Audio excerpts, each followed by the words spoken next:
I think I have more potential in every facet. Mm-hmm. But I also realized like all you can do is keep showing up. Like Yeah. and there's always gonna be a missed opportunity. But just like there's a missed opportunity, there's another opportunity available. Coming. Yeah. There's another one coming. There's Mhm. another one there. There's one tomorrow. Like Mm-hmm. so you can't get upset about missed opportunities. Yeah. So while I did miss a potential win, there's always a potential win. Like there's Yeah. gonna be one. There's one in front of me now, and I don't even know it. Mm-hmm. So just keep constantly searching for, Yeah. your potential, and it'll work out. Yo. What is going on, folks? What is going on? Welcome back to the Blueprint Journal. Let me first address the elephant in the room. I know it's been several months since the last time I've dropped a podcast. People have been asking me, where have you been at? Why aren't you on social media? What's going on? And I'm going to share that story on a different podcast. But for those who don't remember what the Blueprint Journal is, let me just quickly re-jog your memory. The Blueprint Journal is a podcast that aims to mainstream independent thinking, highlight individual successes and failures, and share practical knowledge to achieve your version of success. And throughout this podcast, my main focus will be to document the journey through entrepreneurship rather than highlighting the byproduct of achieving great success. And today I have the great honor of speaking to one of my oldest friends, business partners, brother I call him, Markel. And for those who don't know who Markel is, he's a co-founder and head of operations of Double M Studios. And inside this podcast today, we take a deep dive in his reflection of 2020. We go over the systems that he's built, the tools and resources that he uses, and then we also talk about his projection of 2021. We get to learn about what he's doing and what he's learning and what he's working on. And in this podcast, even though I've known Markel for such a long time, I really only feel like I just began to learn him and to understand him. Just over a year ago, we really connected. And even in this podcast, I feel like I've learned so much more about him. So just sit back, relax, and enjoy the podcast. This podcast is brought to you in part by Double M Studios.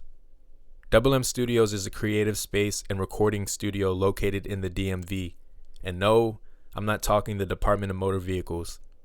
The DMV is DC, Maryland, and Virginia. More than just high quality recording and engineering, Double M Studios offers services beyond music. This includes artist marketing and development, photo and video production, and a team that's dedicated to providing you personalized assistance that complements your artistic process. The team at Double M Studios wants you to see why they aren't just a recording studio and beyond music. Go to doublemstudios.com. That's DOUBLE, the letter M, studios.com, and tell them that Zach sent you. Yeah, man, I just want to thank you for getting back on this podcast with me, man, because it's the first one of many. We got to follow up from the last joint that we did in July, I think it was. I don't remember, but I'm happy to be here, man. Yeah, bro. But yeah, so it's the Blueprint Journal first podcast of 2021.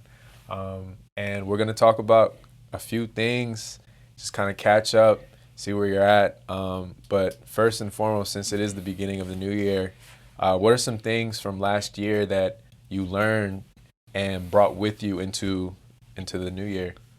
I think the best way for me to look at it is my metrics. You know how I break it down into 6 different categories, just evaluating my life. What are they, by the way? Because I have 9. So I feel like I probably Yeah. Now, I remember I shared them with you. You probably added more. Mm-hmm. But it's business, finances, lifestyle, health and well-being, spirituality, and then family and relationships. Yeah. Okay. What are your extra 3? Yeah. So I have business, financial, lifestyle, health, mental well-being, spirituality, family, friendships, and romantic/sex. Oh. So relations. The family relationships one kind of is 3. Exactly, in its own, yeah. And health and well-being, yours is separate. I see. Split it, yeah. Yeah, I see. So shout out to you though, by the way, because I wouldn't have gotten those if you didn't give them to me. I mean, shout out to whatever book I was reading. Yeah, whatever. That's where I got it from. True. everybody steals from everyone, bro. Yeah. Like Borrows, like, innovates. Borrows. Yeah, exactly. Like, I don't know. I got it from some book or something. But as far as just reflecting on those things, just to touch, like I say, one by one, one of the biggest things last year that I learned is just urgency as far as business. Like, this thing was formed. The studio we're recording in, by the way, Double M Studios, shameless plug. But the studio was officially formed in late July, and then from there we just hit the ground running. As far as just buying equipment, setting up acoustics, like building everything, getting floors done, walls painted, this, that, the third. What was that process like for you? Because, man, that's a process that it's not like anything I've ever done before. Yeah. As far as number one, just the amount of capital it took. Yeah. I've never done a project that required that amount of upfront costs. It was very labor intensive. I was probably here more than Jiggy at some point. Like, and what would you say like your role in all of this was? Like, I oversaw. I call myself head of operations. Yeah. But as far as the logistics of it and just how everything works, that's what I really oversaw. I even created the 3D model. Yeah. You know about. That's crazy. I came in here, measured this and that, and that's when it really started to become something. Like, it was an idea. Right. But once I walked down here, I remember actually the day that I came here, it was one of our later. No, it wasn't a triumvirate anymore because Jiggy and Nas were there. Right. But we were outside in that circle. Yeah. Right there, and then we came in, and I'm like, whew, I just started seeing it in my head. Even when this basement was at a very early stage, I'm talking about if you didn't really see what was going on, like, there's no way you would have saw this as what it is now. The transformation. Yeah, but as far as that, from the baby stages to now, just overseeing how everything operates, planning, strategy, and a lot of it is just physical stuff. Meaning, like, installing a lot of the equipment. Yeah. Even just the payment system. Yeah. So you brought some like practical things with you from just this project alone. Yeah. Yeah. Yeah. But that was just that's something I've never done before, so that was new to me. But I also know that with me, if I have something to do, I'll do it. And sometimes that's how I accomplish things. I just put things in front of myself that I know are hard and they're probably crazy to the average person, but that's the point, because I know when it comes down to it, I'm gonna do it. Yeah. I'm not gonna not do it. So yeah. So then talk to me about like leaning into your edge a little bit. Leaning into my edge. Yeah. That's a good concept that I don't know. I first got that from The Way of the Superior Man. Yeah. I don't know if that's like David Deotta, if that's his original thing, but that's where I kind of got into that, kind of got used to it, and that's just helped me move further in life. As far as, like, I always say, if I'm too comfortable, I'm not growing. Like, yeah. If everything is fine and all my even if this business were to be running at peak efficiency, it's a problem if I'm too comfortable. That means there's no growth potential. That means we're stagnant. We've plateaued. But leaning into that has just helped me really just grow. And it sounds so simple, but like we always say, like, the simple stuff, it makes sense why it's simple now. Yeah. Yeah, so just leaning into that has helped me grow because it pushes me to do things that I haven't done. Would you say that edge is like your level of fear or uncomfortability with something? Yeah, so I now differentiate mindsets. You can operate with a fear-based or a scarcity mindset, or you can operate with a potential or growth potential mindset or abundance mindset. So Yeah. going with the latter, Mm-hmm. that's what I mean separates boys from men, essentially. Like, Yeah. cause I mean I could have came into. I keep tying it back to the stew, but it's just cause we're here and I'm thinking about it. Like, we really could have came into this thing and just been like, man, like, it's no way we better have that money. There's no way. It's like Fixing it up. that's crazy. Oh, the neighbors might complain. Oh, this might happen. Like, you really just had to get rid of that fear-based mindset and just say, all right, we're doing it. Yeah. Like, and you don't have everything figured out right now. Yeah. But you're gonna do it. And actually, that's one of the biggest lessons of 2020 I learned, man. Like, just you're never gonna have it all figured out. There's no perfect time. Yep. You're never gonna have all the capital you want. You're never gonna have all the resources you want. You just gotta do shit, man. You just. What would you say that got you comfortable with that, like, ideology? What got me comfortable with that? Yeah. I think, honestly, a couple of things. Honestly, the Rich Friends group has been nothing but the best for me. What's Rich Friends? Rich Friends, that's just my core group of friends. Okay. Solid men who everybody brings their own unique talent to the table, but everyone's all on the same wavelength. I think we all have a similar mindset. Mm-hmm. So, and just being around those group of guys, yourself included, like, it's leaps and bounds. Just that alone, just being around the right people. Yeah. That's part of the reason why 2020 was such a crazy year in a good way. I agree. Other ways bad, but I don't know. For me, the good outweighed the bad. How else would you say you got comfortable with that idea? I think just that what got me comfortable is different things that were going on, whether it be this this business or whether it be even like the Spooky October challenge. Mm-hmm. That was running, but it did a lot for me. Let's talk about that a little bit. Yeah, like in terms of like what you learned and mistakes that you made. Yeah, let's talk about that. Spooky October challenge? Yeah. Okay, so Spooky October challenge was your idea, and it was to run 100 miles, 103.1 miles in the month of October 2020.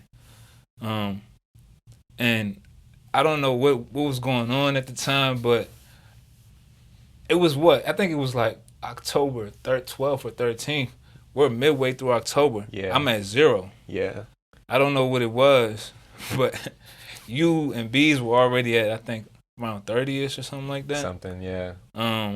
So one day, I'm just like, man, like, I checked the leaderboard and I'm like, I can't. The competitive spirit in me was like, number one, I wanted to complete the challenge. Mm-hmm. But number two, I couldn't go like that either. Yeah, like, basically, I was down in so many 30. words, yeah. I was down 30 miles.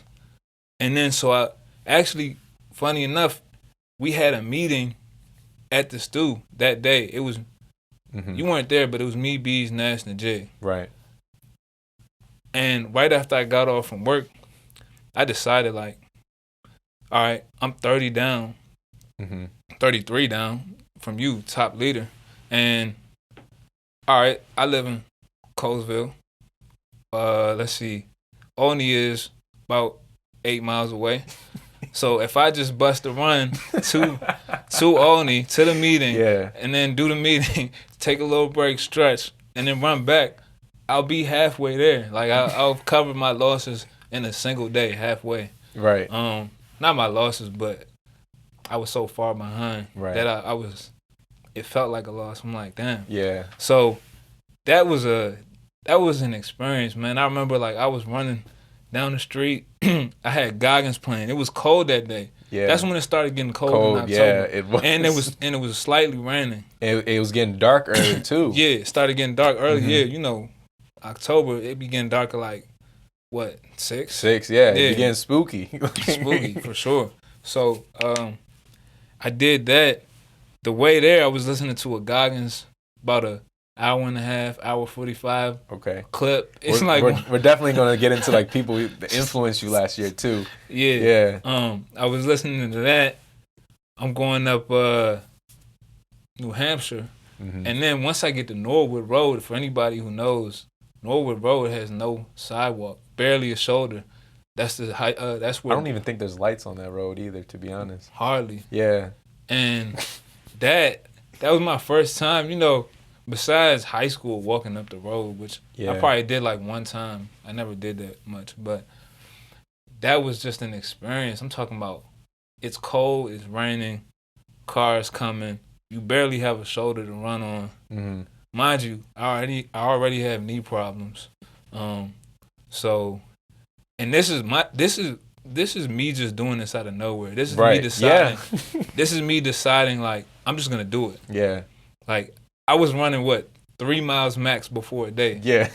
And this is how I messed myself up for real. Actually, I just said, I'm gonna do this 17 a day, and I'm gonna just thug it out. Like I might be hurting, but let me just thug it out. Yeah. Also, I thought I could do the 17 and still be all right, but nah. So I ended up, all right, fast forward, I ended up running there. The way back was even harder. Like the way there, it was, it was still light outside.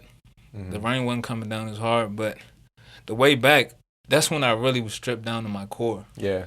That's when we talk about that moment where it's just you. Yeah. Like I'm talking about, there was barely any cars on the road. Yeah. I had my own mental talk going on, self-talk, just like, you're there. And funny enough, he offered to take me home, or he was like, if you need somebody to come pick you up on the way back, I got you. But I was like, if I take that lifeline, I would have failed everything that I set out to do today. Yeah. My whole goal was to run the 17 by myself, catch up, and just make sure I know that I could do that. Right. So that was actually one of the most, besides, this really wasn't even a physical lesson. We were already runners. Yeah. This was more of a mental thing. Yeah. This is that mental callousing where I'm just like, it's you and you, and you said you were going to do something, so do it. Like, and if you don't, that means you failed your test. Like yourself. So, yeah, I failed myself. Yeah. And I mean, eventually, I was damn near trotting when I was on like past mile 13 on the way back. Nah, not even 13. I would say probably before that, probably like mile 11. Yeah. So that means on the way back, that wasn't even like halfway back yet. Well, actually, when I came, I ran a little bit down and further, so I ran like 1.5 miles to 2 extra on the way here. Yeah. And then the way back was like a good 7.5. Okay. 7.5, something like Makes that. Makes sense then, yeah. So yeah, that was just a mental growth like opportunity. I'm talking about. I felt invincible for the next couple. How did you feel after that? Like, so, because I remember. I felt like, man, I'm like, dog, there's nothing that you can't do out here. That's really how I felt. Like, I'm like, you really just busted a 17 in one day. You did no prior training. And all it took was you saying, I'm going to do this thing. Yeah. It wasn't any spectacular event. It wasn't the best day to be out there. It wasn't on the track. All I said was, I'm down and I'm gonna do this. Yeah. And that also goes to show you the power of just having a group of friends who push you to your limit instead of being comfortable. Because if you didn't do the Spooky October challenge, I wouldn't have run that 17. Yeah. And I never would have pushed myself to that limit. Yeah. So just mentally, that was a great thing for me. And I didn't even think I was capable of doing it. 17 or 100 in a month. In a month, yeah. And I just finished 129 in a month. This month, in early, January. Yeah. On a good pace. So we're just progressively breaking barriers. Like, I'm progressively figuring out, like, oh, you were self-limiting. Like, you can do better than that. I ran 100 in a month. Now I'm running 130 in a month. Yeah. Who knows? Next time it might be 160. Like, let's talk about that, actually, because when we first started running, we were doing 1.5 in one direction, and then we kind of like fast walk mostly back. You know what I'm saying? Yeah. So we went from doing 1.5 to then the October Spooky Run Challenge, which average, what was it, like around 3 to 4.5 It ish? was like 3.1 something. Yeah. Yeah. And then this month, like in order to actually do it, and you did it the best, I would say, is to be consistently doing like 5 to like 6, anywhere in between that every single day. And I mean, you finished 3 days ago, you know what I'm saying? Yeah. So that it's just progressively getting bigger and bigger, like from 1 to 3 to like almost 6. It's insane. Yeah. And like I said, man, more so than anything, I want the value out of that to just be like, it's really the mental, man. Like, Yeah. again, the physical is cool, but it's the mental, like constantly showing up every day. Mm-hmm. It's January winter, bro. Like, it's dead cold outside. Yes. You're wearing gloves. You're wearing a ski mask. You're wearing And you're still multiple not layers, warm. and you're still not warm. And you're running day after day. I did it literally from January 1st to January 23rd. So 23 days straight. Yeah. Just getting there day after day.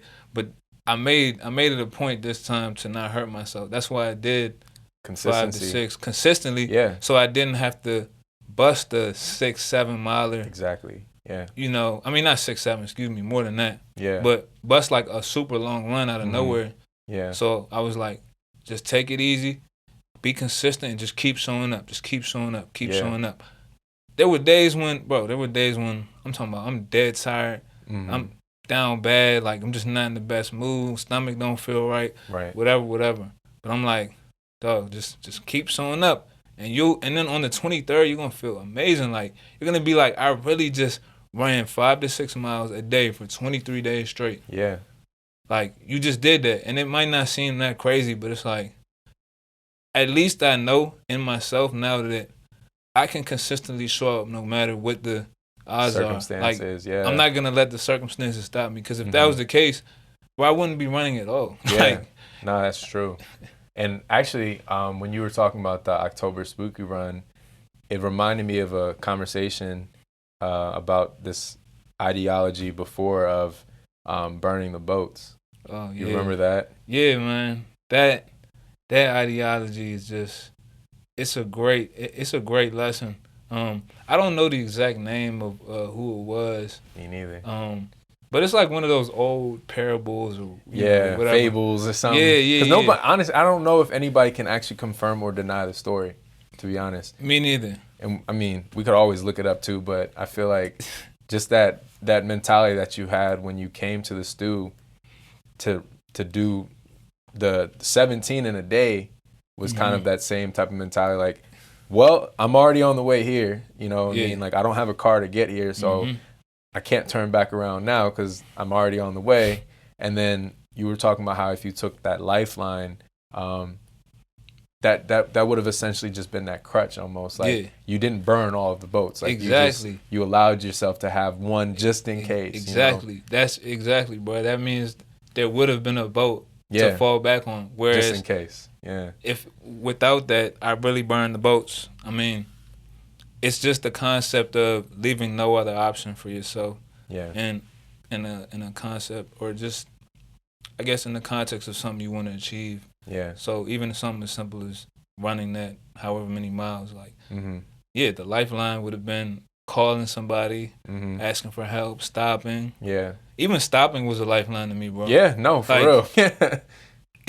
If I just completely stopped, I consider that a failure. Like, I was like, bro, you just got to keep pushing. Like, even if it's a trot, like, there was a point where I'm like, I'm not really moving that fast, but just keep moving. Just keep like, going. Yeah. That's the name of the game. Just keep going. Yeah. Keep going.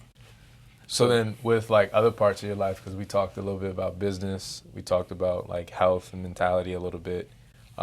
What other parts of your life would you say that you learned something significant and you're bringing that with you into this year? Man, something significant is just my lifestyle. Adjusted Also, it was already partially adjusting because I was going through my own crisis. Yeah. That led to the adjustment. But then, I mean, the pandemic, honestly, if we're talking about lifestyle wise, all it did was further help me in realizing that I needed to adjust my lifestyle. Like, why so? Why would you say that? I was distracted a lot before. Before this quarter life crisis that we always talk about, which we referenced in the first. We did actually, yeah. Yeah. I was distracted. You mean what was I distracted with? Yeah. I mean, I was distracted with social media. I was distracted with women. I was distracted with just desires that didn't amount to anything. So serve you purpose. They didn't serve me purpose. Even like something as simple as going out. Not that I was really that big of a going out guy. Right. But I mean, even you can kind of parallel burn the boats to this pandemic, right? Like, if you were a going out person and you like always were in the scene and stuff, you can't even do that anymore. Right. Yeah. That boat is burned. Yeah. Not that in so many words. Yeah. Yeah. Like, not that that's like a lifeline or anything, but in that same sense, it's like, so if it's not there, then what are you doing? So going back to the original question, just one of the biggest things I learned is just how to adjust my lifestyle to any crisis, this pandemic, where the pandemic changed the entire world. Yeah. We're doing things that we've never done before. We're living a life that we've never lived before. Yeah.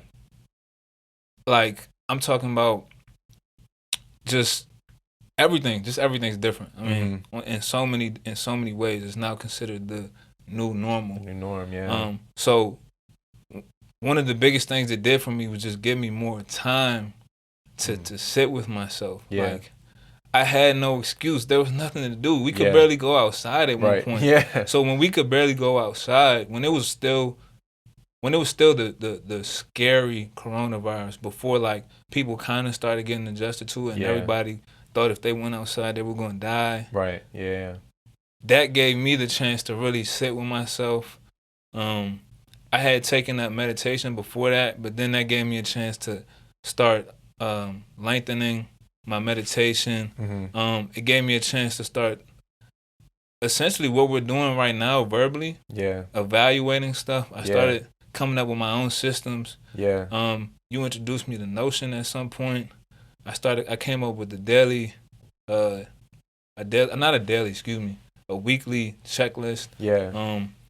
So during the pandemic, my lifestyle shifted so much, but everything was how I wanted it to be because of the pandemic. So 2020, just the pandemic alone made a huge impact on my lifestyle for the better. Yeah. Even though a lot of people were looking at it as woe is me. And I understand, of course it's woe is me, but I got to make something shake regardless of what the situation is. What would you say caused some people, and I'm super generalizing because I haven't done any type of actual studying to know for sure, but like, if I'm going to generalize and say, what would you say caused, say, 50% of the people to not actually sit down with themselves and evaluate their life the same way that you did? Like, what makes the difference between you and them?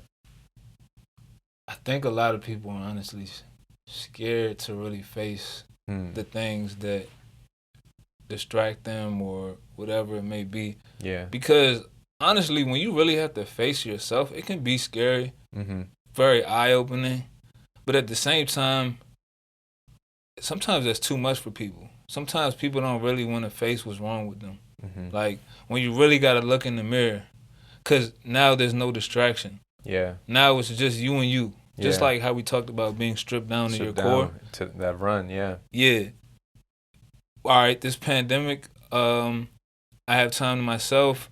There's way less distractions because I can't really do anything. Can't go clubbing. You know what I'm saying? You can't use that you can't. Yeah.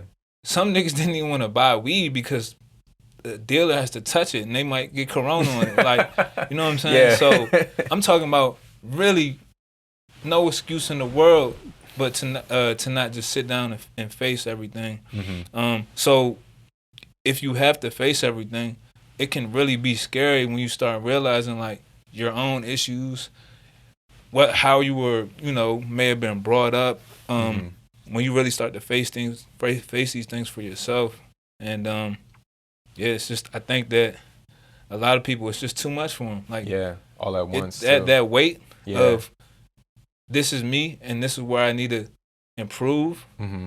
That can be a lot. Yeah. Especially when there's a lot of stuff tied up in there. Yeah. So that some people might not want to uncover. Yeah. Or even if they do know, it might not be a task that they're willing to take up.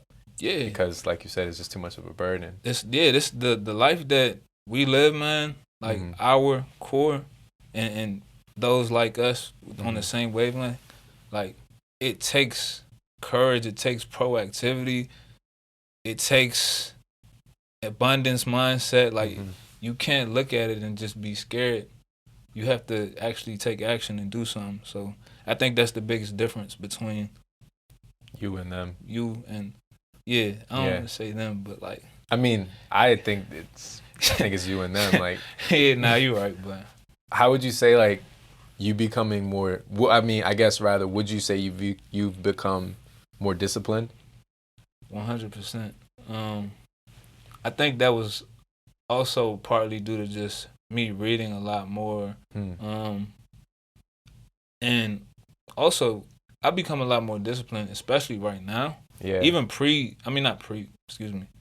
We're in the pandemic now, like it's happening. But still, me I'm one of the only people around who still has a 9-to-5. Like true. In my group. Yeah. So it's forced me to, because I'm literally operating an entire business, and also at my 9-to-5, I got family to take care of.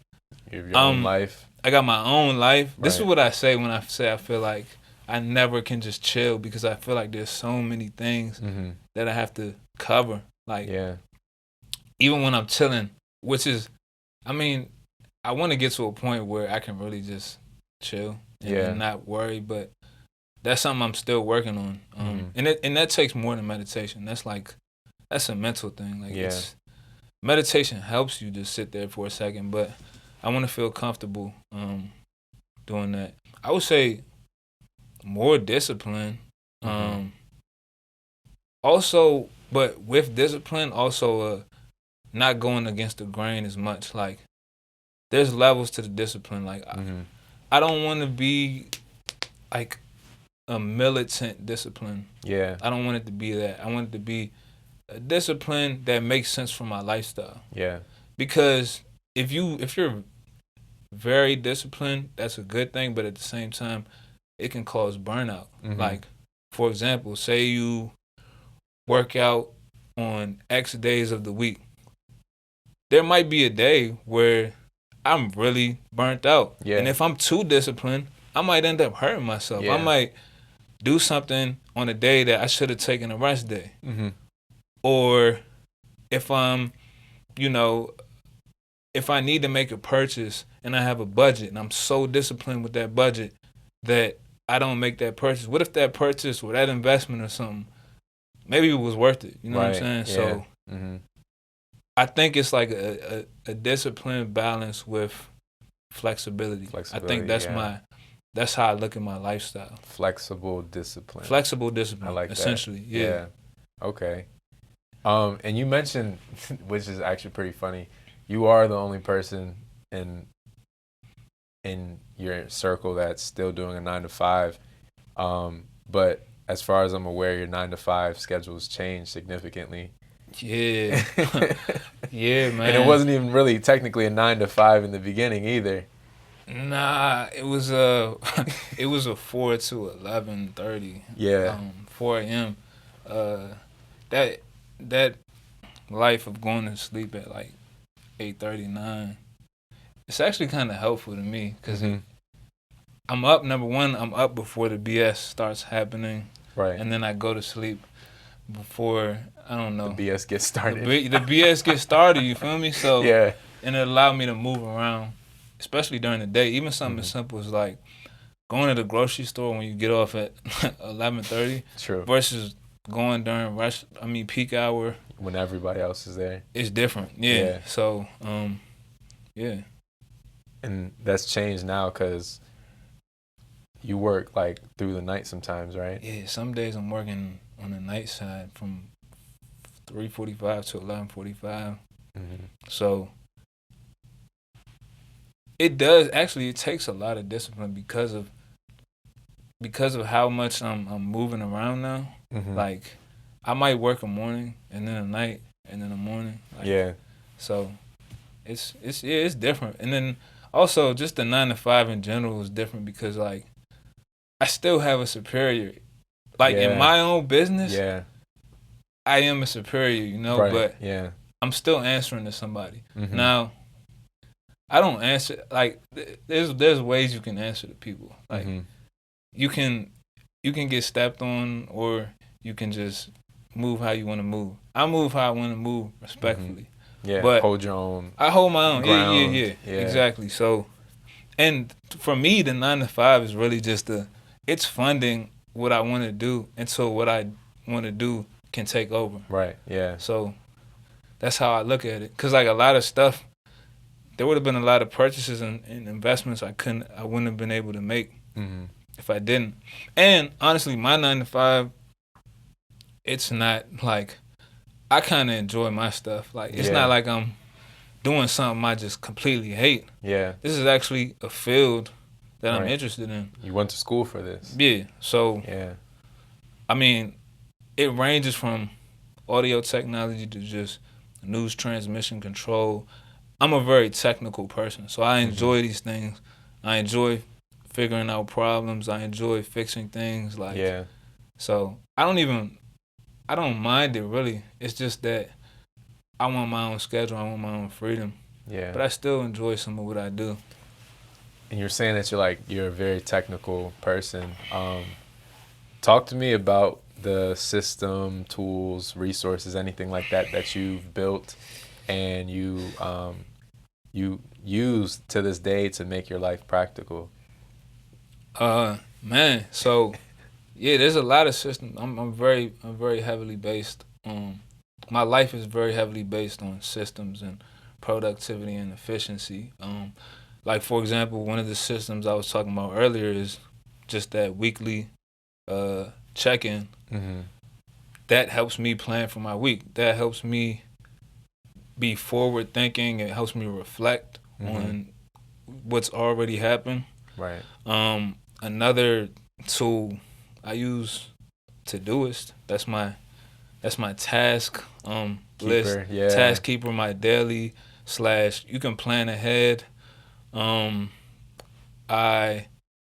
There's a system that I use for bookkeeping, even something as simple as that. Like I do like they have a timesheet, like Maestro Play. I'm using Google Sheets. I created a budget on Google Sheets. Man, Google Sheets has been like my right hand man. Right, yeah. My ride or die. And it's free too, so. And it's free, yeah. I have a system on tracking our expenses. I'm doing the bookkeeping right now for the business, so I'm entering things. I'm putting in code. I'm not building the code, but there's lines of code that I'm inserting on Google Sheets that's like auto-updating stuff. Yeah. And so there's systems in everything for me, like even just time blocking. I set aside a certain hour for business. I set aside a certain time to read. Like every day at 7 p.m. I consider it.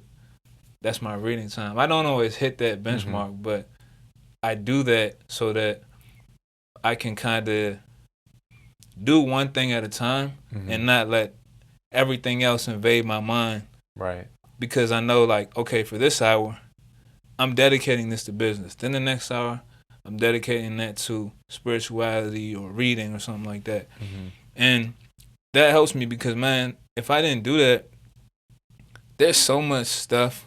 I would be all over the place. Like, I would literally be all over the place because there's so many things. I'm being pulled in a million different directions. So that's one of the biggest things for me is just time blocking, task lists, weekly check-ins. As far as my lifestyle, Apps, shortcuts. Even just automation. As far as we sit down, we geek over stuff like Zapier and the code behind it and stuff. But I enjoy that because it makes my life easier. And technically, that's like a system. It's a part of my life. I mean, I didn't build the system, but it's part of my system because it makes my life easier when things are automated. Yeah. So even shout out to you, your help with getting everything set up as far as the when somebody books the text messages that then sends the link to the map and this and that, the entire website, just everything. So trying to make everything as easy as possible. As easy as possible. Yeah. Wait, so like how long have you, well, I guess, when did you start making your systems? Because I remember we had a conversation a while ago about this, and you're actually the reason why I started evaluating my own, because I realized I didn't really have any. And then like you showed me yours, and I was like, I need to get on that, because that's practical for me as well, and it has been. Yeah, I don't know a specific date. I've always been an organized person though. Like I've never been. I was the guy who the agenda book. Like everyone didn't work for, and when I was in school, I always had an agenda book. Like I'm like, no, I need to know when I'm doing this. Yeah. I need to know. I'm very organized. So like, I'm talking about back from back then. Yeah. So Galway this is like Elementary. an old thing. I'm talking about in elementary school. Yeah. I had an agenda book writing out like what needs to be done what day. Yeah. So that's just me, bro. That's just you. That's just like. That's and I get it from my father. Yeah. I was gonna ask what influenced you to like become like that, because for me, I feel like it's been so beneficial to be extremely detailed with my daily task, because beforehand I was the type of person to really keep a lot in my head, and that would honestly I would forget stuff. You know what I'm saying? Because nobody's perfect. But ever since I created that type of like very like specific and like detailed schedule of my day, I've been able to really like maximize every minute of the day, every second of the day as much as possible. So honestly, shout out to you, because that's changed my life personally. Like in the past year, and I've only been doing it. It hasn't even been a whole year yet, but because of you, honestly, I would say that's really what helped me personally. Well, good luck. It ain't me. It's just the lifestyle. And I would say even I know that when you create systems, like it's very easy to succumb to like not checking everything off the list that day. And I would say like if that's a problem, that means the next thing in your system building is prioritization. Understand, and this I'm speaking from experience. Like me not being able to complete everything and me feeling like I failed that day because I wasn't able to check everything off. That really comes down to prioritization. So really prioritize what needs to be done, and then give yourself some freedom on a couple things. Right. You know what I mean? Like, and even if it's not perfect, even if you don't check off everything, because you won't check off everything every day. Like that's just impossible. Cut yourself some slack. That goes back to flexible discipline. Yeah. Like, sure, you need to be disciplined, but also life isn't always as you expected. Like there's gonna be things in the day that come up. There's gonna be days when you're tired. There's gonna be days when you just don't feel good, and that's okay. Right. Like, that's fine. That's fine. So just. How would you say you evaluate what's more important than others? Like how do you prioritize?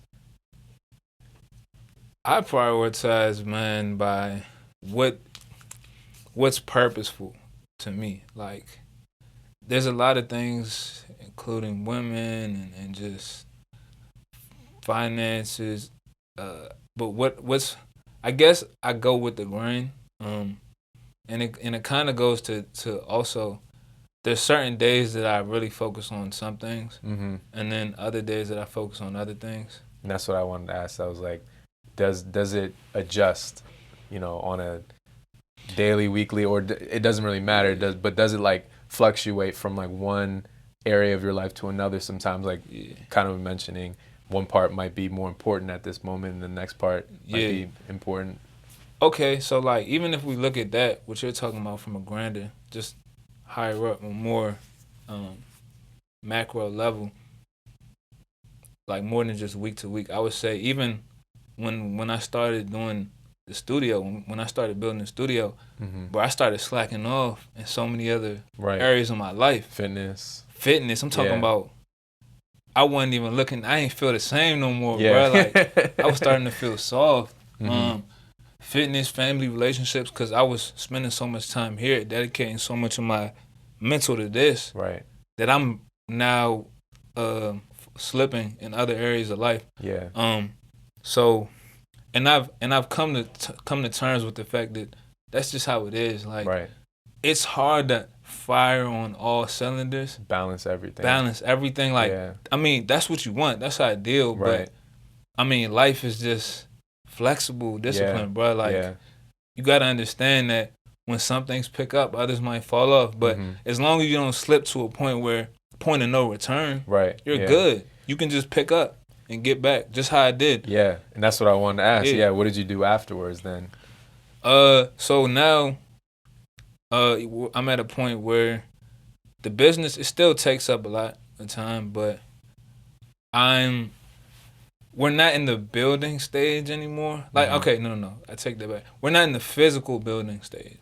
We're still building, of course, but so I was able to, like, even for example, I would say probably if you were to ask me to do a running challenge like a month ago or 2 months ago, in December and November, I might have not been able to because it was just too much going on. Like, so I made sure I made it work, but I don't know. I kind of just try to make the adjustments, man. Like, on the fly.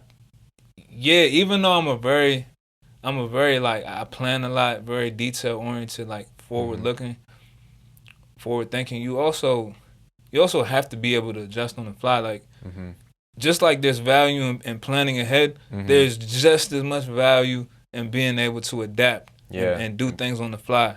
Because you can't plan for everything. Like, some things just happen. So you just got to adjust and keep it pushing. So, I don't want, when I say I'm a planner, like forward thinker, like, don't think that it's not just as important to be able to adapt and move on the fly. That's equally, if not more important sometimes. So, So then in general, would you say, and you could say agree or not agree, but would you say you left any potential in yourself in 2020 at all? And if so, what was it and why? Any potential? I mean, there's areas in my life where, of course, I could have been more disciplined, even financially. Like, just to touch on that, like, last year was the first time I really got my skin in the game as far as investing and, like, in the stock market. Had I had a more, because of the opportunity, I'm talking about when we crashed, like, March 20th, I think that was, like, the lowest point or one of the lower points. Had I had my ducks in line, oh man, I could have came up big. So speaking on potential, like, I'm thinking, man, like, I really wish I had set this budget up ahead of time or did something how I was supposed to do it. Because if I had invested at the right time or whatever, I could be up big. I mean, I'm up, but it could have been better. More. That's just one example. Just, you know, like, financially, I had more potential there. I mean, had more potential. I think I had more potential in every facet. But I also realized, like, all you can do is keep showing up. Like, and there's always going to be a missed opportunity. But just like there's a missed opportunity, there's another opportunity available. Coming, There's another one coming. There's another one there. There's one tomorrow. Like, so you can't get upset about missed opportunities. So while I did miss a potential win, there's always a potential win. Like, there's going to be one. There's one in front of me now, and I don't even know it. So just keep constantly searching for your potential, and it'll work out. Like you brought up opportunity, and that's interesting because I wanted to speak a little bit more about opportunity, accountability, and your thoughts on luck. I've always been I make my own luck, but there is something to be said about being in the right place at the right time, as well as doing something that's needed at a specific time. For example, would I consider it lucky that you reached out to me because I posted a Instagram story, or was that like fate? You know what I'm saying? Like, would I consider it lucky that at the same time you reached out to Bees, we were going through the same thing and we all came together? I wouldn't consider it luck, but I do place there's some significance to doing something at the right place at the right time. Because had we not done it at the right time, but honestly, a lot of this wouldn't be happening. Yeah, like, no, for real. 100%. And just like Facebook, maybe, for example, was the right social network at the right time. Like, there's probably 100 other tech entrepreneurs who had maybe a similar idea. Right. I wouldn't say it's luck, but if you're in the right room at the right time in Silicon Valley and something works out, yeah, like there's something to be said about timing, and just doing a specific thing that's needed at that time. Right. Because there's of course there's people out there who are brighter than Zuckerberg or brighter than Elon Musk or something. But maybe they weren't in the meeting. Maybe they didn't rub shoulders with that person. They're not the best and brightest. I mean, they're the best and brightest, but there are people who are brighter. Right. And maybe they didn't have the resources. Maybe they didn't walk into the right room. Right. Maybe they weren't even in the same circles. Maybe they never made it to Silicon Valley. Right. So there's something to be said about that. Yeah. But I don't really put a bunch of stock in luck. Like I consider me like I make my own luck, but there's something to be said about that aspect. Yeah, divine timing almost. Exactly. Divine timing, that's a better way to put it. Yeah. Instead of luck. So then for accountability, with everything that you said so far, what does 2021 look like for you? How are you going to hold yourself accountable to any goals that you've set or anything that you want to achieve? I hate, and this goes back to systems, man. Like, the way I'm looking at a lot of 2021 goals is I'm looking at Q1, Q2, Q3, Q4. Why are you looking at it like that now? That's interesting. Well, it's a mix of paying attention to like earnings reports and stuff like that. But also, I feel like that's the best system that works for me instead of getting, because I was reading something about today, actually, Ego is the Enemy, Ryan Holiday. Shout out to Ryan Holiday. How when you get like super focused on who you want to become and like the end goal, you're really missing steps in what you're doing right now. Like you have to ground yourself, and I think me going, I pretty much I have a set of goals that I made for 2021, but I gave them benchmarks for each quarter of the year, because without those benchmarks, I might get lost in the goal. Like that might be too forward thinking. Like I need to have attainable things that I can say, like, okay, we're at March. Have you completed this aspect of the goal yet? Now we're at the beginning of Q3. Like, have you done this? Right. So I think that's something, without like specifically stating on my goals, like I'm just saying this is how I'm looking at your process. My process going into 2021. And shit, I mean, we're almost, January is almost over. Like, folks, time is of the essence, right? Yeah. We're a third through quarter one. Time is of the essence. Like, and I think that's another thing, just life lesson in general, just gotta move with a sense of urgency. Like, move with it. Like, everything could be gone, so I'm gonna move with a sense of urgency while I'm here. Like, I'm not saying, rush through life, but be intentional about things you do. Make sure that every second, like what you're doing applies to something positive for you, like in the future. Yeah. And that's moving with a sense of urgency to me, not rushing. I'm just saying, I'll put it this way: you're using your time that you're given to do something productive, right? Constantly. You're not wasting time, is what I'm saying. Yeah. And you can have fun, but that's not wasting time. Right. Like, you need that experiences and memories. Right. Yeah. So just move through life with a sense of urgency is one of the biggest things that I've learned.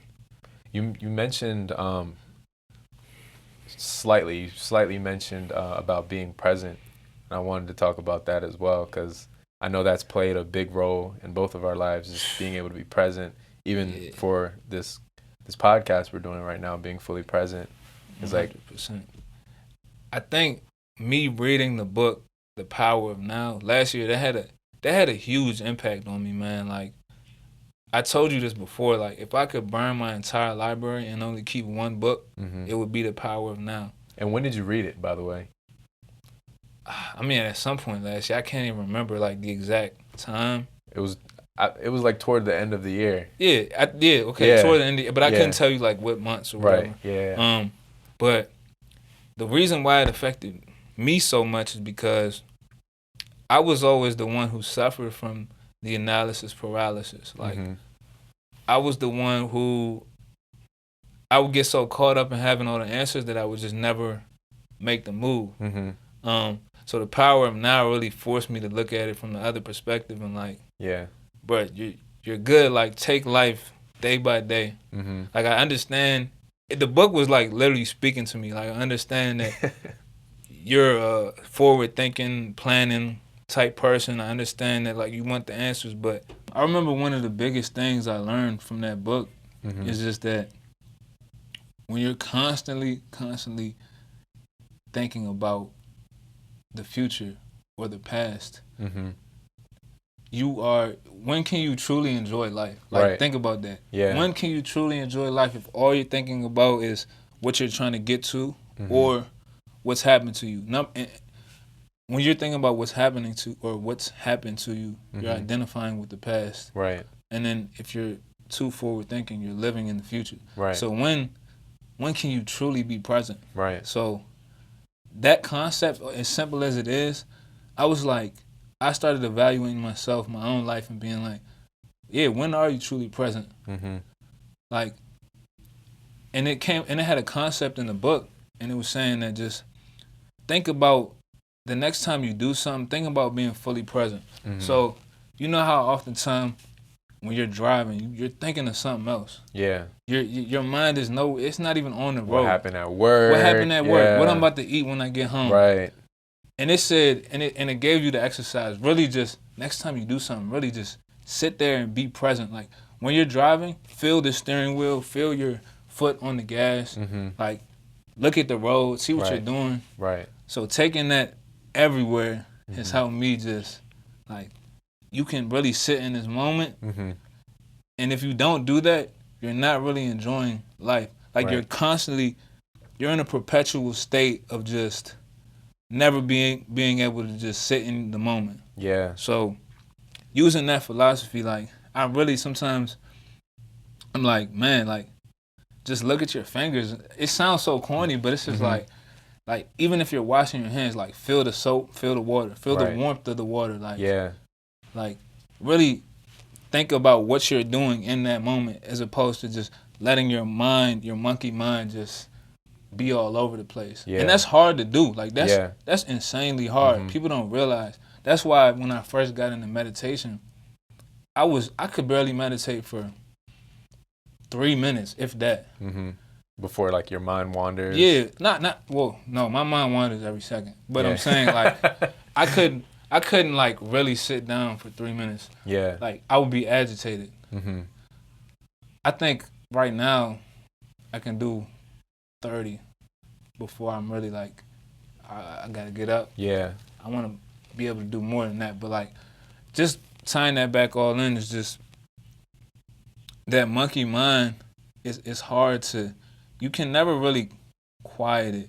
You can look at it like from a different perspective. but it's hard to just completely quiet your mind. And that's what the power of now is saying, that don't look at your mind and the thoughts as something that you can control. Just look at it as, I'm separate from my mind. Like, there's a million thoughts going on, but I'm observing that from the outside in. Yeah. Like, understand and accept that your mind is gonna constantly be moving. Yeah. But if you detach from that, it's kind of calming, because you realize, like, you are not your mind. Right. Like, when thoughts are going through your head, you can choose to attach yourself to them, or you can just let them go be like, yeah, okay, that's a thought, but if it doesn't serve me right now, I'm not gonna get into that. Right. Yeah. So that's another just concept in that book that really just changed how I go about my daily life. How would you say somebody could help themselves become more self-aware and be able to practice being able to be present? You know, because you mentioned it earlier, but it's like an infinite cycle of either apprehension or anxiety. Apprehension is if you identify too much with your past, and anxiety is if you're identifying too much with the future, with things that haven't happened yet. So how would you recommend somebody to become more self-aware and become more present if they don't want to read The Power of Now, for example? I would say, man, that comes back to just facing yourself in the mirror, like I was talking about. There's no like easy way to go through that process. Right. Like, you just have to really sit with yourself and face, like, all your strengths, your weaknesses, your problems, your fears, whatever it may be. There's no easy fix to being self-aware. Like, self-awareness takes you really facing everything. Because you're never truly self-aware unless you really evaluate yourself, like, deeply, thoroughly. Yeah. And I think meditation is honestly a form of a tactic is self-awareness, because when you're meditating, you're really just sitting with your thoughts, and you can see and observe what you're thinking about. Yeah. And that's a lot of the times why people do drugs. It's why people go clubbing. I'm not saying that in every case this is it. I'm just saying that a lot of people use that as an escape. Abuse it. So self-awareness to me is like self-awareness means no escape. That's what it is. Like, come to think of it, that's really all it is that to become self-aware, you can't escape yourself. You have to just sit with yourself, evaluate things, and act on them. Yeah. I mean, actually, you don't even have to act on them to be self-aware. You could be self-aware and still be a terrible human being. It's true. Yeah. You know? So they have names for those types of people as well. With psychopaths and stuff? Narcissists, all that. Yeah. So, but I'll say this. If nothing else, even if you're a bad person, man, self-awareness leads to a much more intentional, purposeful life. True. Because if you don't know yourself, if you don't know what you're doing, you're just out here in the sauce, lost. Just like, you're living on autopilot, which is a terrible way to live, man. Like, you know, it's a terrible way to live. So, as far as, just self-awareness, tactics, I mean, meditation, reading, just doing research. Like, I was going to the library in the middle of this my quarter-life crisis, trying to find books on just emotional intelligence, EQ. Like, I'm really trying to figure out what's going on. And then self-awareness also, the simple thing is just question everything. Question what your parents taught you, question what you believe, question what you learned in school, because people don't realize that a lot of the times, you know, how you are or how you think you are is just because of how you've been conditioned. Like, how you were brought up, what you were consuming. Like, if you question everything now, if now every thought you question, every philosophy you really start to question, you'll be like, do I really, is that really how I feel? Or is this because I was taught, or this because I was influenced in a certain particular type of way?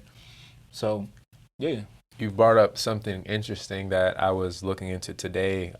Jordan Peterson, actually, this is a direct quote from him. He said, "You're the child of nature and also the child of culture. And that kind of goes into that as well. You have a certain genetic makeup that makes you you, but then also your culture, your environment, the people you're around, the average of the 5 people you hang with, you're the 6th, basically. That's that same type of ideology where you want to be able to be curious and inquire on those things that you were either born with, that are just natural, innate, that's you. So it's like you can't question these things because you're how tall? 6'1", 6'2"? Nah, bro, I'm like 6 feet even. 6 foot flat. Right. You're 6 foot flat. Somebody else might be 5'5". These are things that you just can't debate. You know what I'm saying? You can't question that. That's simple genetics, But then there are certain things about you that we've discussed so far. You're very technical. You like systems, Those are things that you question, like, okay, what made me like that, And that's the interesting thing. Like, I guess that's part of the self-aware SWOT analysis kind of thing that you have to do to figure out what makes you you, what makes you tick. Yeah, honestly, me realizing like how I was on that front, like the technical / operational, it made me realize I'm not really, even though I hated swallowing this pill, but I'm not the biggest visionary type. Like, I'm really not. Like, I have vision, but I wouldn't call myself a visionary. Right.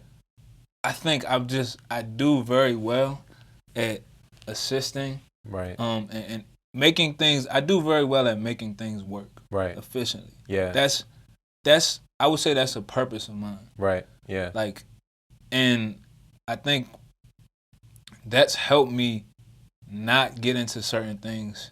Not saying that I'm against doing certain things, but knowing my strength and knowing what I'm really good at, right, it saves me time from doing a lot of stuff that wouldn't serve me. You're not going against your grain. I'm not going against my grain, bro. Like, I'm just doing what works for me. Like, but there's still value in going against the grain. But I think, like, when you're serving people, when it involves others, like, if you just stick to the stuff that's what creates the best environments as far as, work, as far as friendships. Like, like, for example, if I'm good at planning or something, right? And you need to plan an event, and you're my friend, you're going to come to me, right? You're not going to go to the person who shows up late all the time. Right. You're not going to go to the person who has told you empty promises. Right. And that's just that. Like, you're still friends with the person, the other person, but, like, you know what I do well, I know what I do well, so let's make it work. Yeah. And that's just... Because that next friend might be the person who can bring the people. Exactly. Be the center of attention or something, and that's what they do best. Yeah. Hey, I was just talking to Maestro about this the other day. Like, we were really just... I'm like, yo, bringing this group of people together for the studio, everybody has their own expertise, like, and it wouldn't work any other way. Yeah. Like, everyone does very well at what they need to do. Right. Like, even bees, we call each other yin and yang. Yeah. Because we're we're completely different. Like, we process things entirely different. But that's what makes it so good. That's what brings it together, because he forces me to see things in a way that I don't usually see him. I force him to see things in a way that he doesn't usually see him. Yeah. We butt heads on a lot. But, like, look what's happening. Right. Like, and in general, just, you don't want yes men around. Like, you want people who challenge you. You want people who hold you accountable. So I think it's so much value in that. Yeah. And you mentioned who wrote The Power of Now again? Eckhart Tolle. Eckhart Tolle, right. Oprah Winfrey loves him. Yeah. What are some other people that you say you studied that helped you get to where you are now? You mentioned David Goggins. We all love him collectively. If he ever listens to this, shout out to you. You changed our lives. But who else would you say you've been studying? I think one of the biggest players. I don't really get too much into, like, people worship, but I do like. I really like studying. Yeah. Naval Ravikant. Yes. He, man, it feels like everything he says just makes sense, man. To me, he drops these little gems of wisdom. Matter of fact, one of the things that I went through, there's like a 3-hour long video of him. It's like a podcast of him going over his tweet storm, his how to get rich, without something, without trying, something like that. That was extremely valuable. Another piece of media, I guess, that's been valuable. You sent me something called The Strangest Secret to Success. The Strangest Secret. Yeah. Earl Nightingale. Yeah. I mean, that alone, that clip of audio, that changed so much for me. Like 30 minutes too. Yeah, but it just really broke down, like, how there's the haves and the have-nots. How there's successful people and unsuccessful people. It really broke that down. That's another thing. Like you said, Dave Goggins. And any like philosophies or anything like that not necessarily people only, but like an actual philosophy that multiple people follow that you have subscribed to and put inside your toolkit? Yeah, I would say just Stoic philosophy in general. Even like one of the books I'm reading right now, his name, the author is Ryan Holiday. He runs the Daily Stoic, and there's just a lot of just great principles that I really find it's a good way to live for me, at least. Stoic philosophy. So, like for example, memento morium. I believe that's how you say it, but that's just the inevitability of death. Right. That philosophy alone allowed me to process my grandmother's death earlier in 2020 kind of differently. And I remember when that happened, I was kind of mad at myself for not having more of a reaction. Like, why is that? Cause I felt like man, like it hurt for sure, but it just didn't hit me how I expected it. And I guess I'm not the most like emotional person, but I expected that to just crack me. I did. Were you close? Yeah. Exactly. That's the reason why. Right. That's why you questioned it. Yeah, that's why I questioned it. But then I just started to evaluate just what I was tapped into and different philosophies, and I guess even that's a Stoic philosophy. The inevitability of death is just like it's a fact of the matter. Like it happens. It's not fun, but it's just a fact of life. Yeah. So, would you say having subscribed to the memento mori philosophy that's allowed you to, I guess, move with more urgency in life because you understand that we all have a due date, a deadline, and I guess if you aren't moving with intention, then you are really wasting your life. Yeah, that's definitely big, and just having that sense of urgency, because like you said, I know one day I'm going. So while I have the opportunity to do what I can, let me move with let me be intentional about what I do every single day. Yeah. Never just fall victim to autopilot. Like constantly just make sure you're doing what you need to do. Yeah. So that philosophy, and just Meditations. That book, I still haven't read the book by Marcus Aurelius. Yeah. But I've picked up different bits and pieces just online through the Daily Stoic podcast and stuff like that. And there's a lot of just simple concepts, but they make so much sense. Like what? Do you know any like off top? Yeah, like there's a concept of like what you're concerned about versus what you influence. I don't know which exact philosopher this is, but I know this is like a stoic principle. And it's about like basically worrying about what you can control. Yeah. So there's no sense in getting worked up about, I don't know, like a celebrity doing something. Right?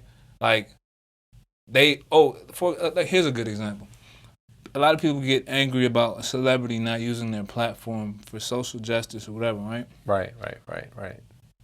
That's outside of completely. Number one, it's outside of that person doesn't know you.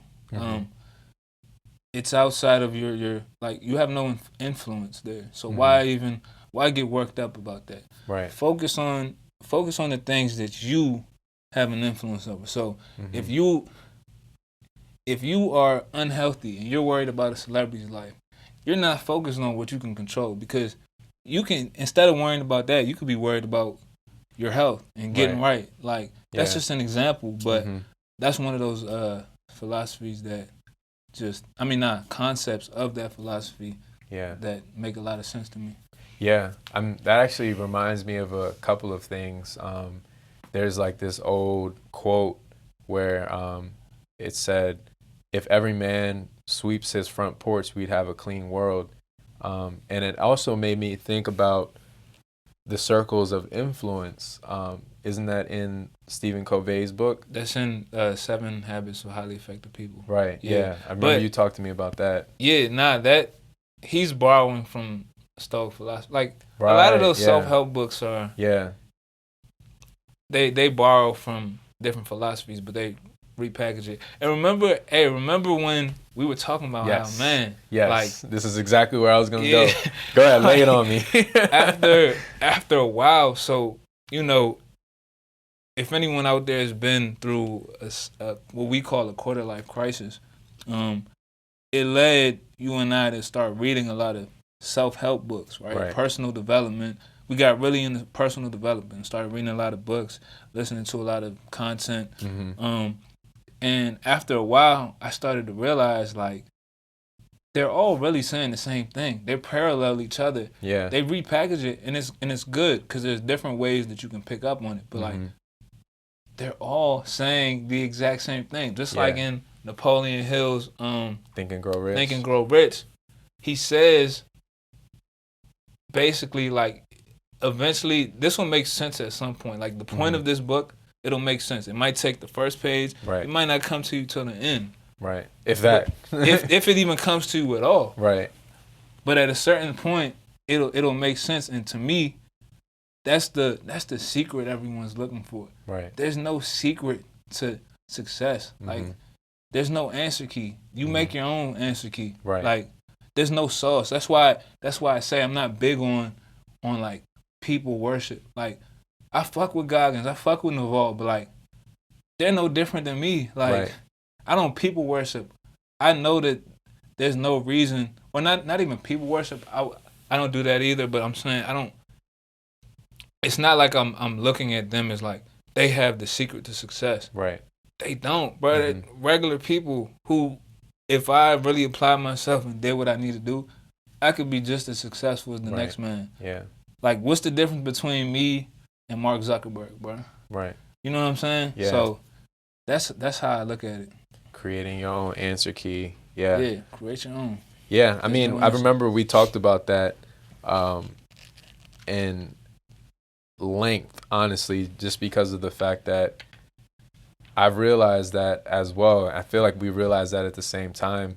I was reading The Slight Edge, and then right after that, I remember I started reading into Kobe Bryant's Mamba Mentality, and it reminded me of so many things I've read. And then when Bees gave us the compound effect, I'm like, all of this literally sounds the same thing. It's just repackaged to whoever their audience is. You know what I mean? Like, Kobe Bryant's message, which is the same as all these other people, is going to resonate more with people who are of a basketball audience because they subscribe to him.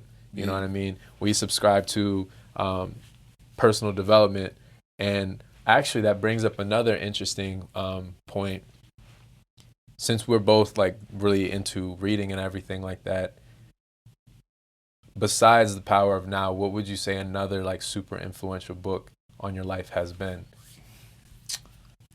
I mean, there's a lot. I could go, I mean, Rich Dad, Poor Dad, I feel like that's the cliche answer, but it really did.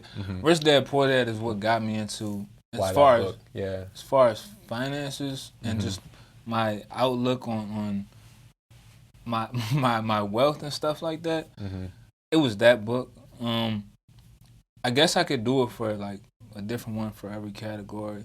As far as like relationships and women and stuff, The Way of the Superior Man, that was a very eye-opening book. I feel like every man should read that. Must honestly. read, yeah. Yeah, that's a must read. The Compound Effect was just helpful in terms of just understanding it. For me, the Compound Effect is helpful in taking things step by step instead of getting too lost in the end goal. Understand that what you're doing every single day is gonna pick up and lead you towards where you want to be. Don't get caught up and get lost in that goal. But there's so many books, bro. Like, it's a lot. But yeah, those are a couple impactful ones. Would you say that there was one that really like made everything click for you? I don't know. To me, the most moving book was The Power of Now. Yeah. I don't know. That's the one That's your number one. Yeah, cause that's not even the most like I don't know if people would consider that like one of those. It is a self-help book, but like it's less about methodology and more about just your mindset. And that's done leaps and bounds for me. I need to reread it honestly, but yeah. Do you have books that you think you're gonna like read like just for the rest of your life, maybe like annually or something? Would that be one of them? I think that needs, bro. I have to read that more. Like, I have to read that at least. Nah, honestly, I have to read that probably twice a year. Yeah. Because just like you can start slipping away. Like honestly, a lot of the stuff I was doing at the beginning of my crisis, my quarter life crisis, which helped propel me to here. I'm not doing as much anymore. I used to read affirmations every single morning. I used to pray every single day. I haven't been as disciplined with that stuff, but I think like by rereading books and stuff like that, it helps you reel everything in. Like, cause you can start getting a little loosey goosey as well. Like, and I'm saying that I've done it before. We've all done it before. Like, from experience. You start, even say you look at like a New Year's resolution. You could be really gung ho January and February, and then you start to lose sight of what you were really trying to do, and then now you're midway through the year and you're nowhere near. You're probably further back than you started. So actually, let's dive into that a little bit more. Then motivation. What are your thoughts on motivation? How do you feel about motivation? I think motivation is it all comes from within. You can't look for motivation from an outside source.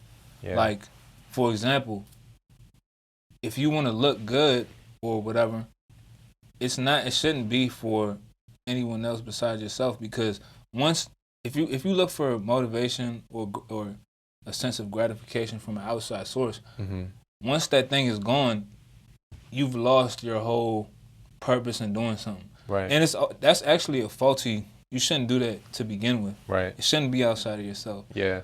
But then if that's taken away, now what? You realize that's not what you're not really doing it for you to live a life. That all comes back to self-awareness. Yeah.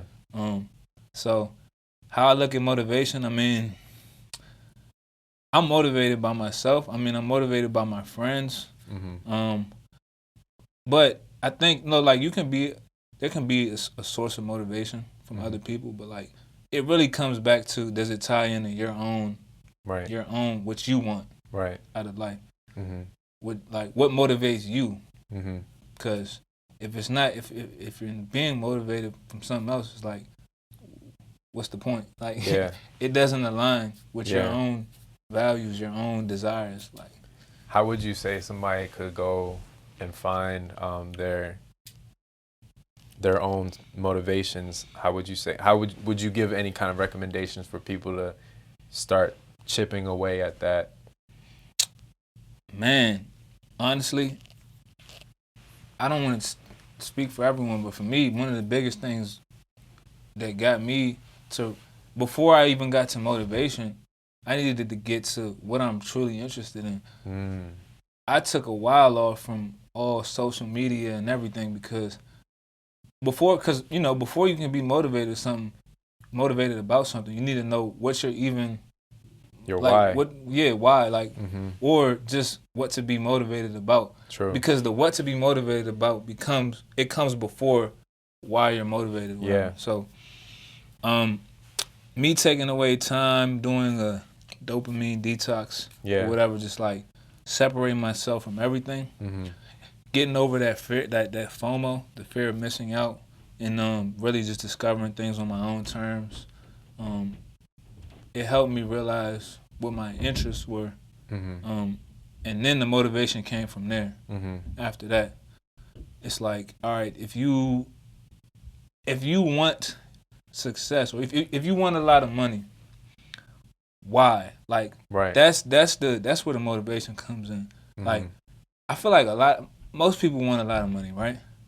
But yeah, I know why? I do. Yeah, like so why? And what's gonna propel you to get there? That's the motivation. Like figuring that out. Is how you get to the motivation. Because if you just go into it, if you go into riches, you want a lot of money with no direction or no why. It's no way you can attain it unless by a circumstantial situation or something. But because you'll burn out. It's because it takes work to really get to riches. Yeah. So if you have no motivation, no why, you're not gonna get to that point because you're gonna give up and burn out before you even get there. If you can constantly remind yourself of the why I'm doing this, I think that's the key to just being persevering. Honestly, being consistent, constantly showing up. Because, but there's no. I mean, I put it this way. When the results aren't right in front of you, you can easily get unmotivated. Like, when the results are not right directly in front of you, you can get, you'll never make it. You'll never make it. So the motivation, the why, is what keeps you going day after day, daily, and being like, okay, I'm showing up for this reason. Right. Like, I'm not just, I want a lot of money, but I want it because I want to be able to move on my own accord. I want to be able to travel. I want to be able to do this. And if you constantly remind yourself why, it helps you show up every day. Yeah. So, what would you say your whys are in life then? Man, I got a lot of whys. I have a lot of whys. As far as why I'm doing this business is because, like, for example, the studio is because I want something for myself. I don't want to have to always rely on another man to be my breadwinner. Right. I want to be able to step aside from any corporation or whatever it may be and have something that I own that I can be proud of, that I built. That's one of my whys. Yeah.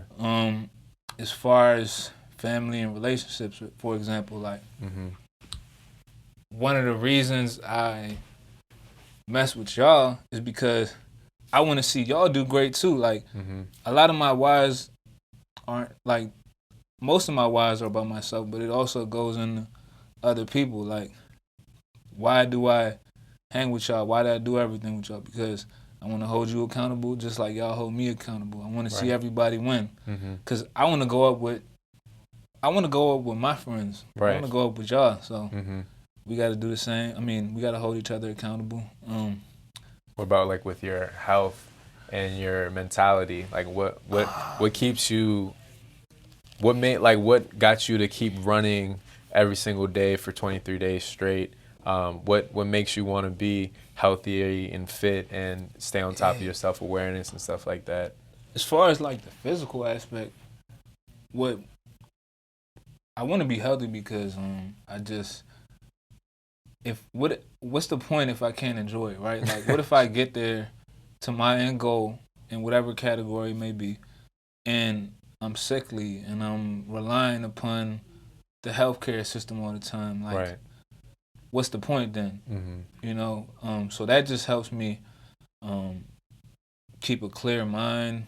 Also, I'm able to keep a clear mind when it comes to just, for example, like, if my stomach is off, man, it throws off my entire life. Like, I can't operate. It throws me off to a point where I can't move, man. So being healthy, it also, I mean, I have a lot more energy. Mm-hmm. I'm feeding my body with the right nutrients. I'm able to be present. Right. Like, so these are things that really help me keep moving, honestly. And then as far as, even if we look at the mental aspect of it, Mm-hmm. mental health, what good is it to be, rich? Or I just keep using money because that's like it's a tangible thing. It's a tangible example. Yeah. It's like something a lot of people want. Mm-hmm. What good is it to be rich if your mind is, you're always stressed, you have a bunch of issues, you snake people out, so now you're worried about who's gonna do this, like Looking over your shoulder. That's a terrible way to live. So just staying up on the mental and the physical, just the wellness in general, Mm-hmm. like that's so important because it'll allow you to enjoy all that you work for instead of constantly living in this fear or just unhealthy. It's not a good way to live, man. If you're unhealthy. So that's what motivates me to stay on top of my physical and mental health. Mm-hmm. So I feel like we've talked about a lot of stuff, and I want to start wrapping up because I'm sure these last few things are going to take up some time. But what are some things that you're currently studying that we haven't discussed already? Funny enough, I actually had a career exploration meeting yesterday, consultation. Cause what's that? What? Oh, you mean what was spoke about? Yeah. So it came from being on Clubhouse, and I'm in a couple different groups. I'm in Black in Tech. I'm in there's a Tech Talk Tuesday. Well, that's Black in Tech's thing. Tech Talk Tuesday. Mm-hmm. But I DM'd DM'd her from the studio page, funny enough. And I was like, can I set up a consultation, this, that, and the third? So I set one up. This was weeks back because she was booked up. And I started looking into like DevOps, systems engineering, the cloud security, IT. Like, I started looking at that because, as you know, man, I'm a multi-layered guy. Like, I love the studio, but there's also so many other things that you want to tap into. I'm trying to tap into, bro. So I started looking at that. Like, that's something I'm about to start diving into heavy. Start looking at my certifications and stuff like that. And it can all tie in too. Like, there's a label called Create Music Group, right? But what they do is they mix the business and music, and they mix that with like software, right? And coding and all that stuff and just development. That stuff to me is like very interesting. Yeah, you want to geek out on it. I geek out on it because it's bringing two things I enjoy together. So I'm tapped in more. So I'm about to start tapping into that side of things. I know you're already interested. You 100%. Already coding and all that stuff. But that's something new. Like, I'm talking about 2021 new, as in actually really diving in, because I've seen this stuff, like I'm aware of it, but as far as like actually going after certifications and like going on Cybrary. Shout out to Cybrary.it. I found out about that yesterday, bro. Cybrary.it. I found out about there's another website that she brought up. I think it was Code Guru or something like that. One of the free like code academies, basically. So a Cloud Guru, excuse me. Because they have a Cloud Guru now. So, wow, okay. So I was looking into AWS, Google Cloud, Azure, Microsoft Azure. I was looking into DigitalOcean, getting some certifications just to be like an AWS cloud practitioner. And even that's another thing. People think like, bro, if you have an AWS cloud practitioner certification, like, you can do your own freelance stuff. You don't have to be tied into a company. Like, anything, you can do services by yourself, and just having that knowledge sets you apart. And that's where everything is going. Like, everything is on AWS cloud. Everything's, bro. Even I work in news. Excuse me, but everything is now over IP. They're shifting everything to IP. Right. Yeah. So having that skill set is gonna be so valuable in the years to come. Yeah. Like, you have to start adjusting to what's about to happen. Right. Like, it's a different time now. Yeah, Like 100%. folks don't realize. Like, I mean, some people do, but so I'm just trying to, diversify my skill set. Yeah. So that I'm able to maneuver how I want to maneuver. And this goes back to what you talked about earlier about how you're basically creating your own opportunities and you're creating your own luck by doing this, because I have this philosophy that those with the most intentional skills are the ones that are going to be successful in whatever realm they want to be in, you know? So you gaining this experience in AWS is now going to open up a whole new floodgate of opportunity for you to do something. Yeah, that's how I'm looking at it too, man. Like, it's the future. It's what's here to stay. So why not add that to your toolkit? Why limit yourself? Yeah. Or why wait until things are already going crazy and then try to play catch up? Right. Be forward thinking, like proactive. Get this stuff done ahead of time. Add that to your toolkit so that you're of value. Yeah. Once it's already like blowing up. I mean, it kind of already is. Yeah. But, yeah. I mean, AWS has been the thing for like the past 12 years now almost. Yeah, but I'm saying as far as everyone now getting it. Yeah. Going from data centers to cloud. Yeah, 100%. Yeah, like, yeah. Cause I mean, I work in a news station. We have a data center. I was about to say, how big is it? Like, how much space does that take up? The core has so many. It's just so much shit. Like, they have a lot. There's redundant drives like this. So imagine all this is now at some center, like somewhere, I don't know, maybe I don't know where the AWS data centers are. But like, we're readjusting for this. Like, I'm seeing that even in my own industry. Right. So I'm just forward thinking in that, man. Like, if this is all happening, number one, the cloud, that's gonna expand to everything. Number two, if every company is now doing this, don't you think it'll be helpful? At some point, even if you're not working for the company, even if you're just a consultant. Right. Like, don't you think that's a helpful skill to have? Yeah, valuable skill. Skill, yeah. Definitely. So. What else are you studying or interested or looking into?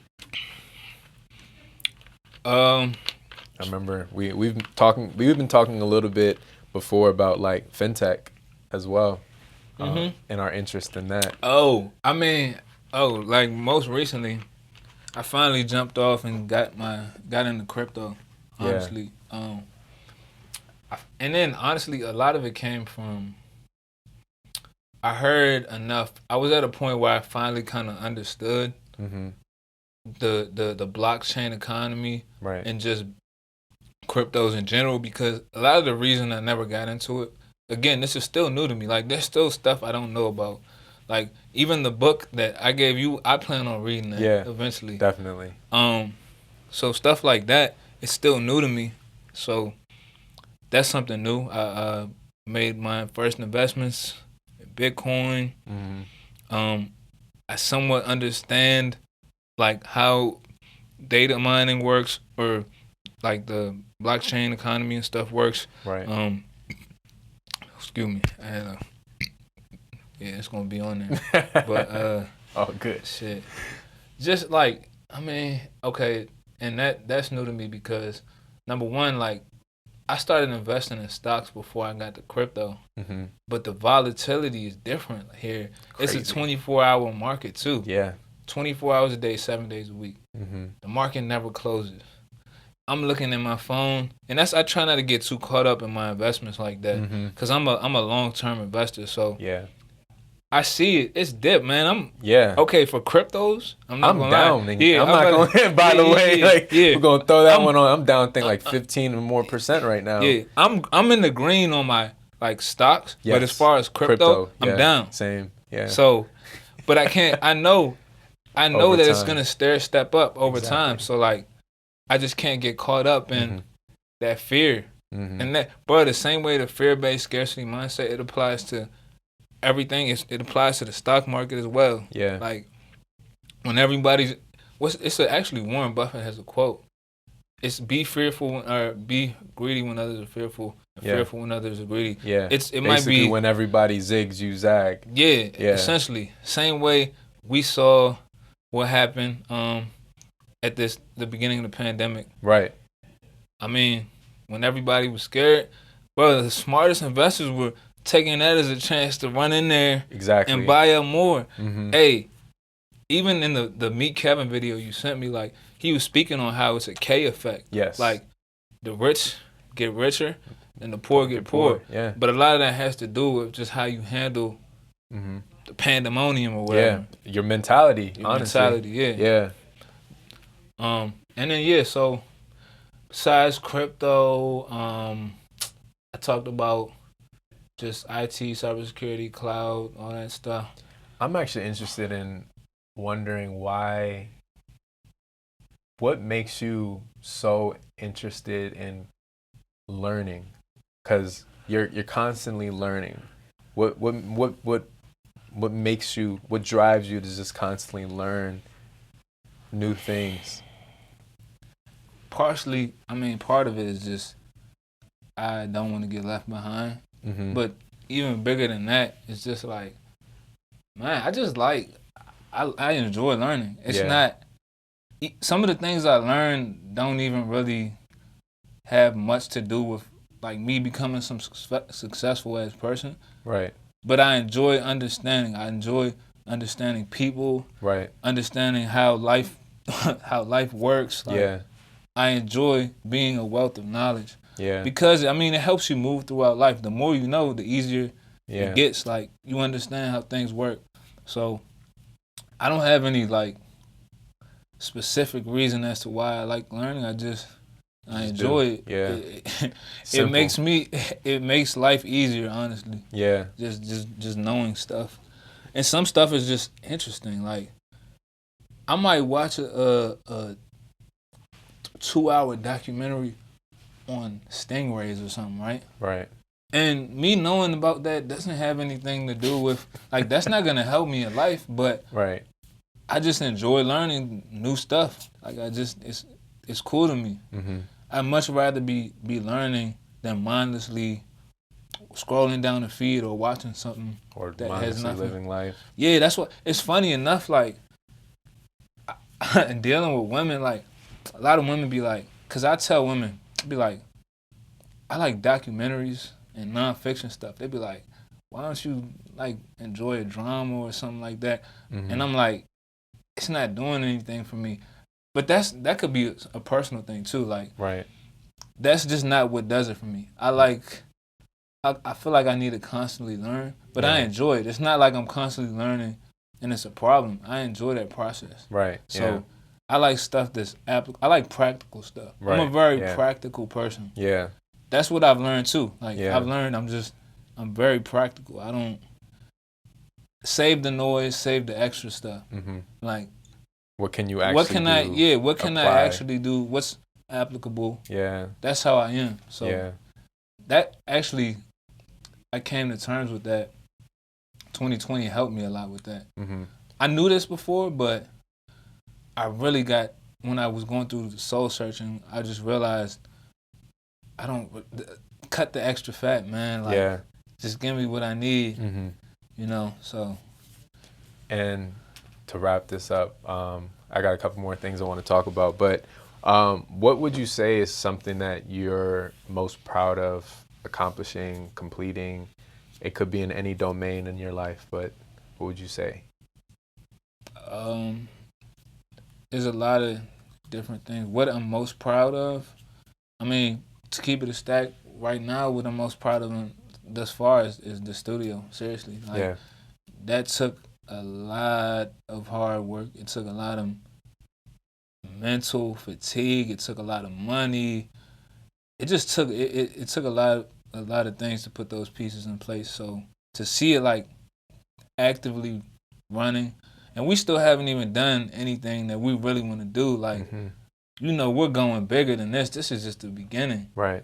So this is what I'm most proud of right now. This is my baby. Like, I haven't done anything like this before. There's a lot of wins I have, but I've done them before. This is something new to me. Right. This is the first time I'm owning a business. Like, Right. So that's my biggest thing, and that's gonna change. Like, I'm gonna start doing bigger and better things progressively throughout life. But as for right now, this is what I'm most proud of. Yeah. And pretty much to wrap this up, anything else that you want to talk about for the audience? Anything that you think that they should know? Want to do a shout out, whatever? This is your floor. Man, I just honestly, man, shout out to Rich Friends. Seriously, like that's been the biggest thing for me. Everybody that's has a positive effect on my life, man. Shout out Stro, like, him too. Somebody that when he came in, I'm unsure. Like I'm new to this. Like as far as just dealing with people and like really playing that role. Right. I mean, I couldn't have asked for a better person. Seriously, I swear on everything. I say this all the time. Like one of the most proactive niggas I know. I'm talking about when we first came in here. I step aside. I'm expecting him to stop, pause, whatever. He's in here still. We built this booth from the ground up. I'm taking that. Me and Stro built this. Yeah. Like I'm taking that. Like it's a lot of shit that niggas could take, but nah, this. And just being proactive. Like I remember one time he said he was like, we were talking about adding other engineers. I'm like, it doesn't really bother me because no one's ever gonna outwork me, and that stuck with me. I'm like, damn, like he's reached for real. Like no one's gonna outwork him. Yeah. And I just love that about him. And then just bruh, everyone who's on this journey with me, man. Seriously, anybody who's on this journey with me, it's always love. And even the ones who aren't, shit, like I want to see everybody win regardless. So you know, that's all I got, man. Like, that's it. Yeah, I appreciate you, man, for hopping on this podcast with me. One of many. Nothing but one of many. Bro. I don't even feel like I'm telling you, we're just talking, bro. Yeah, no, seriously. Appreciate it though. Now, if you guys enjoyed this podcast and want to hit Markel up, you can actually go to mmstudios_DMV on Instagram and shoot him a DM. And I said earlier that this podcast is brought to you in part by the Double M Studios, and that's because I am now hosting and recording inside the studio here. So you guys are going to see a lot of new things going on visually. Of course, the audio is going to sound way better than it used to, as it did in this podcast. But all links will be down in the show notes. And honestly, hit that subscribe button, man. I'm excited to see you guys in the future. Peace out.